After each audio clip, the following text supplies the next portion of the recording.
অত্যাচার করে নির্মমভাবে মারা হচ্ছে। কোথায় কাশ্মীরে ছোট্ট আসিফাকে মন্দিরের মধ্যে 7 বছরের বাচ্চাকে একদল দুপায়ে পশু রেপ করে মেরে দিচ্ছে।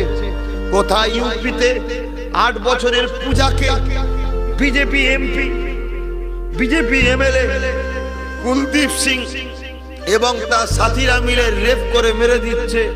কোথায় হায়দ্রাবাদে 27 বছরের বাচ্চা মেয়ে ফুলের মতো একটা বোনকে, ডাক্তার টুইঙ্কেলকে, ডাক্তার প্রিয়ঙ্কা রেড্ডিকে একদল সন্ত্রাস মেরে দিচ্ছে। আবার সেই অন্ধকার সাম্রাজ্য চালু হচ্ছে। এই অন্ধকারকে সরিয়ে ভারতবাসীকে সুন্দর একটা আলোর সমাজ দিতে যদি কেউ পারে, তারা প্রকৃত ঈমানদার মুমিন মুসলমানই পারবে। জোরে বলুন সুবহান।